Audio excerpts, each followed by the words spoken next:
மகளே வணக்கம் மகளே. இன்றைய சமூகத்தில் மக்கள் மத்தியில பெரும் இடையூறாக அல்லது பெரும் சிக்கல்களாக இருக்கக்கூடிய விஷயம் என்னன்னு பார்த்தீங்க அப்படின்னா, அது பொருளாதார சிக்கல் தாங்க. அதாவது ஒரு கோவில் திருவிழாவில் இது ஒரு உண்மை சம்பவம். ஒரு கோவில் திருவிழால பார்த்தீங்க அப்படின்னா, நம்ம பாக்கெட்லலாம் பணம் இருந்துச்சு அப்படின்னா, அந்த பணத்தின் மூலமா நமது தேவைய பூர்த்தி செய்வோம்.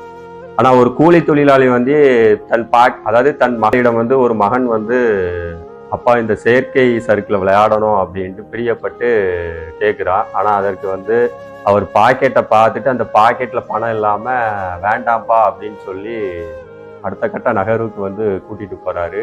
அவரோட வலியும் வேதனையும் அவர் முகத்துல பார்க்க முடிஞ்சது. ஆனா இன்றைய சமூகத்தில் பார்த்தீங்க அப்படின்னா, இன்றைய அரசியல், அதாவது அரசியல்ல பார்த்தீங்க அப்படின்னா நம்ம ஊழலை பத்தி பேசுறோம், கரப்ஷனை பத்தி பேசிட்டு இருக்கோம், ரோடு சரியில்லை, குடிநீர் வசதி, கனிம வளங்கள் அப்படிங்கிற பல விஷயங்களை பற்றி நமது சமூகத்தில் பல போராட்டங்கள், ஆர்ப்பாட்டங்கள் எல்லாம் எல்லா மத்தியிலுமே நடந்துட்டு இருக்கு. ஆனால் அந்த தனி மனித பொருளாதாரம் அப்படிங்கிறது எப்போ மாறும் அப்படிங்கிறது தான் ஒரு மிகப்பெரிய கேள்விக்குறியாக இருக்குது. ஏன்னு கேட்டிங்க அப்படின்னா, இன்றைய சமூகத்தில், அதாவது இன்றைய காலகட்டத்தில் பார்த்தீங்க அப்படின்னா எல்லா பொருட்களின் விலைவாசியும் ஏறிவிட்டது. அதாவது நேற்று வாங்கின ஒரு பேனாவின் விலை 5 ரூபா சொல்கிறாங்க, இன்றைக்கி 6 ரூபா சொல்கிறாங்க. அதாவது டீயோட விலை பார்த்தீங்க அப்படின்னா 10 ரூபா சொன்னாங்க, 12 ரூபா, 15 ரூபா அந்த ரேஞ்சுக்கு போச்சு. அப்படி இப்போ டீசலு 50 ரூபா 60 ரூபாய்க்கு போட்டிருந்த டீசல் இன்னைக்கு 100 ரூபா 108 ரூபா அந்த ரேஞ்சுக்கு 100 ரூபாய்க்கு மேலே போயிடுச்சு. பெட்ரோலும் அந்த ரேஞ்சுக்கு போயிடுச்சு. எல்லாமே ரேட்டு ஏறிட்டு இருக்கு. ஆனால் ஒரு தனி மனிதனின் சம்பளம் பார்த்தீங்க அப்படின்னா 500 ரூபா இருந்தது, இன்னைக்கு ஒரு 100 ரூபா 50 ரூபா 600 ரூபா அந்த மாதிரி தான் மாறி இருக்கு.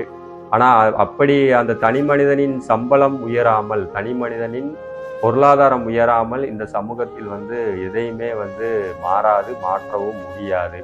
ஏன்னு கேட்டிங்க அப்படின்னா, அதாவது விலைவாசி ஏற்றம் மட்டுமே ஏறிட்டு இருக்கு. ஆனால் ஒரு தனி மனிதனின் பொருளாதாரம் மாறவே இல்லை.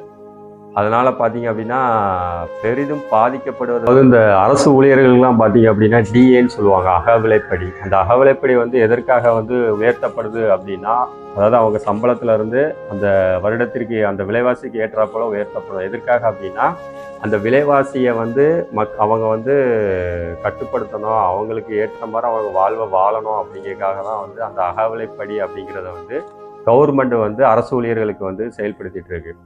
ஆனால் இதே சமூகத்தில் உள்ள அனைத்து மக்களின் நிலைமை, அதாவது 500 ரூபா வாங்கின ஒரு கூலி தொழிலாளர் அதே 500 ரூபா தான் வாங்குறாரு. ஆனால் விலைவாசி ஏற்றம் தலைக்கு மேலே போயிட்டு இருக்கு. ஆனால் எப்படி அந்த பொதுமக்கள் அந்த நிலையை சமாளிப்பாங்க அப்படிங்கிறது ஒரு மிகப்பெரிய கேள்விக்குறியாக தான் இருக்கு. ஆனால் இங்கே உள்ள சமத்துவம் என்பது சொல்லில் தான் இருக்கிறது, செயலில் இல்லை. அரசும் அந்த வகையில் தான் செயல்பட்டு இருக்கிறது. அதற்கான வழியையும் மக்கள் ஏற்படுத்தி கொண்டு தான் இருக்கிறார்கள். இந்த சமூகத்தில் பொருளாதார ரீதியான சமத்துவம் எப்போது வருகிறதோ அப்போதுதான் சமூகத்தில் மிகப்பெரிய மாற்றமும் பல மாறுதலும் உருவாகும். அதுவரை மக்கள் பொருளாதாரம் என்னும் சிறையில் சிக்கி தவிக்க வேண்டிய நிலையில்தான் இந்த சமூகத்தில் நாம் வாழ்ந்து கொண்டிருக்கிறோம்.